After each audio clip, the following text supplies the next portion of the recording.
Madami.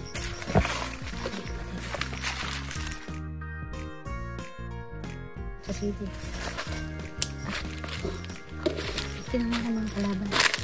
Sabi ko sa'yo eh. Punta ka dito.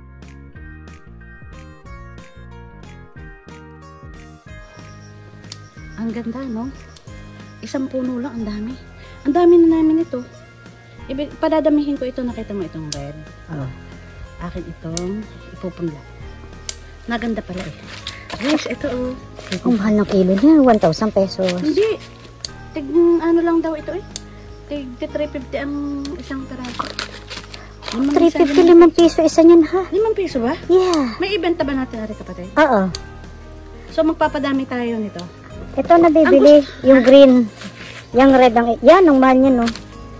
3 pesos isa. Tinatali-tali na nila.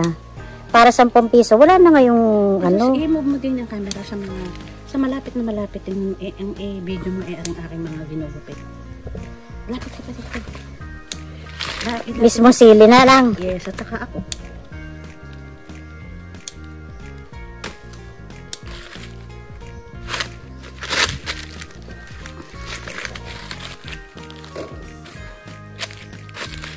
Dito na tinara lahat.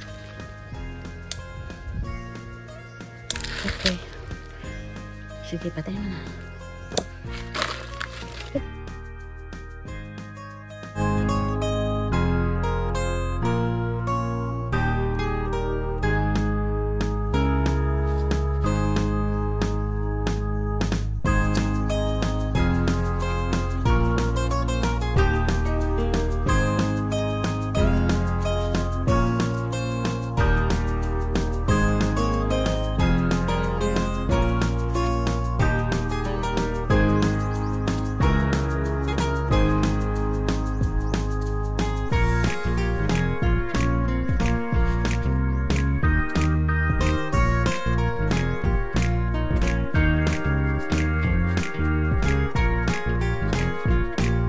Na guys, ang ating naputi na o naani na siling haba na ginagamit kapag nagsisigang tayo. Pwede rin siyang ano ba yun, yung pinapalamanan ng mga cheese o ewan ko ba, sili bomb, ewan. Anyway, so ito yung isang puno lamang ang pinanggalingan at dala ito ni Glessy. Shout out kay Glessius TV dahil ito na ang bunga ng isang puno dati mo na may isang binhi na nakuha si Mang Dario at itinanim ito. So, ilang puno yun? 4 na puno yata ng sili ang nabuhay out dun sa isa na itinanim mo. So, nakakaanin. Yan ay non-stop. Ang isang taon na yun namumunga sa dito at dito na tayo kumukuha ng mga personal na panggamit natin pansigang at matitiyak ko na ito ay organic, natural at walang pestisidyo, walang chemicals, so safe ang ating at least sa sili man lang ay bumawi tayo.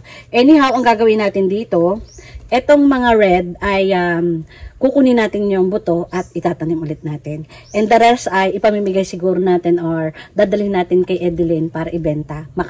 Ewan ko lang kung magkano ang kilo nito. So guys, enjoy natin ang maghapon for Saturday.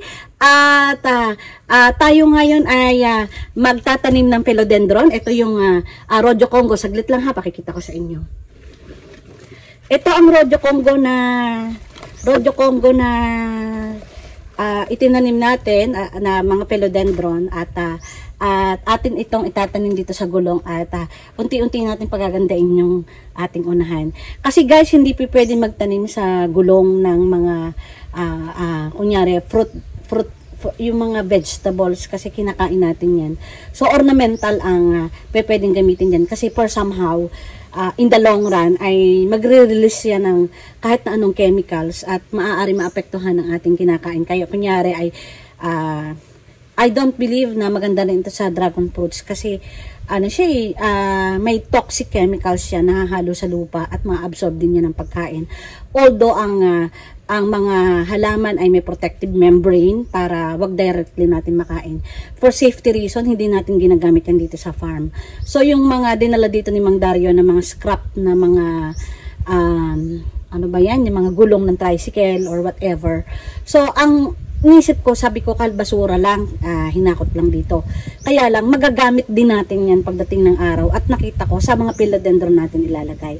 So, samahan nyo ako guys, papadamihin natin ang Rodio Congo at saka yung magagandang philodendron. Hindi yung mga Prince of Albert, masyadong lumaki siya.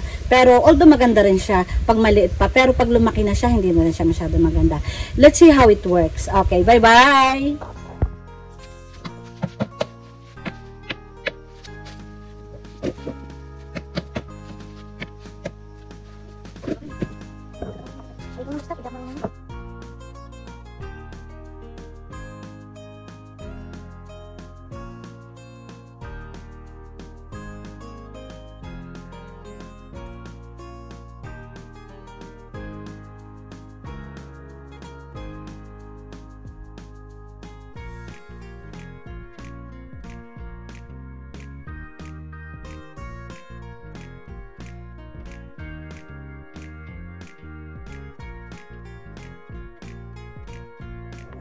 Guys, ililibot ka kayo, makikita nyo yung parang crown, yan ang bulaklak ng vanilla.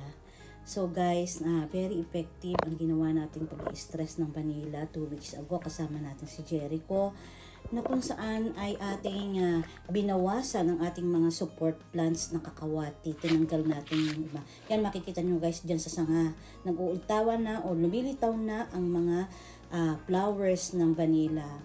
2 to 3 weeks ay ready na siya for hand pollination. Ginagawa natin ang pagka-hand pollinate guys dahil in the absence of bees na sa Mexico lang makikita. Yun ay ang mga milipo na bees. So ito guys ay after 3 weeks ay fully bloom na yung flowers at ang flowers ay isa-isang pinopollinate natin. So guys, makikita nyo ang Vanilla tahitensis ay napakabilis na bumunga compared sa Vanilla planifolia. So ito, mas marami ang ating naitanim dito. Nagaling ito sa ang variety na ito sa Papua New Guinea. Ito guys, ipinopokus ko. Yan na ang bulaklak ng vanilla. Nakakatuwa, ano? So kapag hinan-pollinate natin yan, it takes 9 months bago makuha natin ang mga vanilla pods. Nakita nyo naman mga previous vlog ko, ang mga ibinibilad natin mga vanilla. Yun ang unang bunga nila. At na-harvest natin yung huling harvest ng January. Ito nga guys, ito ipiniture ko yan. Makikita nyo na yun na talagang very visible na ang mga flowers ng vanilla. Kasi 2 weeks tayo hindi nakapunta dyan dahil nang tayo nagpahinga guys. At ngayon nga week na ito, nakita ko agad, very effective ang pag-i-stress natin ng vanilla. So sa mga guys, sa mga nag-aaral mag-alaga ng vanilla, stressan nyo ang vanilla after 3 years at makikita nyo very effective. Yan ay aming nilagyan na ng mga pataba. Paki-like and paki-subscribe ng ating channel guys.